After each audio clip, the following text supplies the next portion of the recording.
নমস্কার, live with Shipra চ্যানেলের আরেকটি ভিডিওতে আপনাদের সকলকে স্বাগত।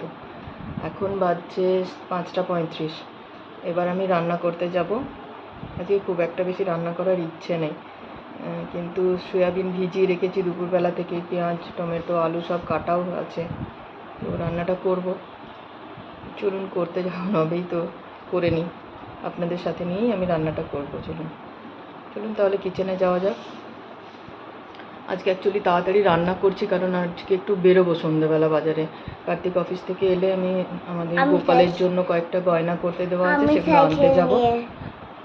ও সাইকেল নিয়ে, সেই জন্য আজকে তাড়াতাড়ি রান্নাটা যখন পিলারটা আনবে তখন আমরা ছুটি নিয়ে, আর যখন গয়নাগুলো আনতে যাবো তখন সাইকেল নিয়ে।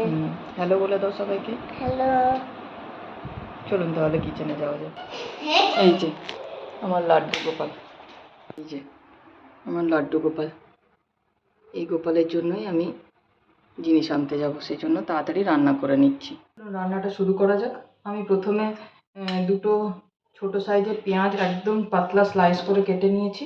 একটা মিক্সিং বাউলে নিয়ে নিলাম পেঁয়াজটা আর টমেটোটা। এর মধ্যে আমি সব মশলাগুলো একসাথে দিয়ে দেবো। দিয়ে দিচ্ছি red chili powder, Kashmiri red chili powder 2 spoon আমি দিলাম কাশ্মীরি রেড চিলি পাউডার। দিয়ে দিচ্ছি নুন, 2 টিস্পুন নুন দিলাম। 1 টিস্পুন হলুদ দিচ্ছি। গরম মশলা হাফ টিস্পুনের মতো দেবো। একটা সানরাইজের সোয়া কারি মশলা, সেটা দেবো বেশ অনেকটা পরিমাণ, কারণ ধনে জিরে দিচ্ছি না, সেই জন্যই সোয়া কারি মশলাটাই দেবো। ছোট প্যাকেটে 1 প্যাকেট দিলাম। এবার এই মশলাগুলো আমি ভালো করে হাত দিয়ে চটকে মেখে নেব।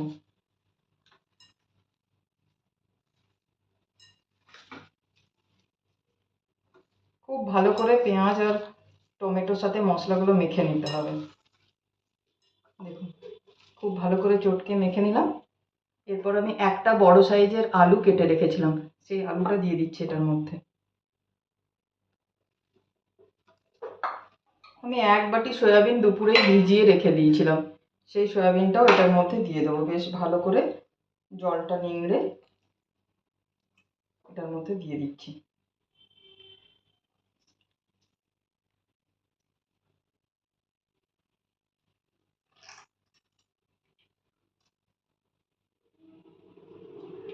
দিয়ে দিলাম সয়াবিনগুলো। দিয়ে দিচ্ছি 2টো শুকনো লঙ্কা।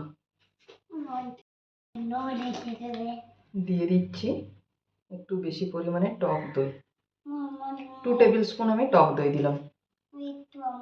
এবার ভালো করে এটা মেখে নেবো দইটার সাথে। দই, সয়াবিন, আলু সব মশলা একসাথে মেখে নেব। রান্নাটা কিন্তু হবে খুব তাড়াতাড়ি, আপনারা দেখুন, মানে খুব ইজি, প্রসেসটা খুব ইজি।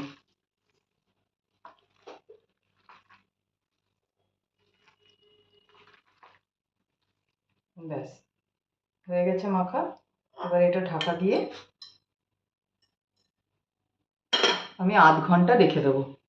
আমি আধা ঘন্টা পর এসে গেছি। এখন কুকার বসিয়ে দিয়েছি, কুকার গরম হয়ে গেছে। এর মধ্যে দিয়ে দিচ্ছি তেল। একটু বেশি পরিমাণে তেলটা লাগবে।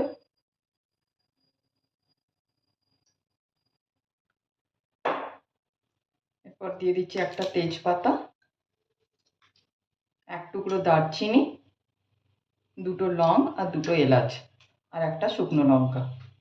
দেখো ফোড়নটা একটু ভাজা ভাজা হলে, একটু ভাজা ভাজা হয়ে যাক, ফোড়নটা থেকে গন্ধ বেরিয়ে যাক।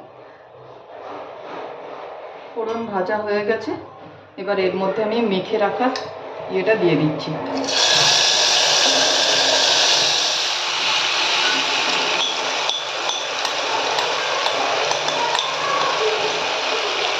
এবার একটু এটা কষাবো। অ্যাকচুয়ালি কুকারটা আমার না ছোটো হয়ে গেল, একটু বড় কুকারে দেওয়া উচিত ছিল।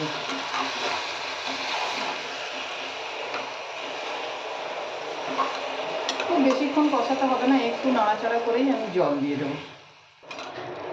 জল দিয়ে দিচ্ছি এরপর এর মধ্যে। ব্যাস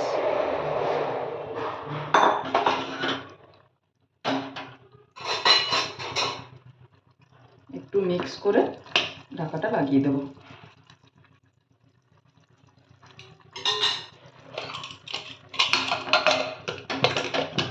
দুটো সিটি হবে আর নামিয়ে দেবো আমি। আর দুটো সিটি হয়ে গেছে, চলুন এবার দেখা যাক কি হয়েছে তরকারির অবস্থা। দেখুন কি ভালো কালার এসেছে। চলুন তাহলে এটা নামিয়ে নেওয়া যাক।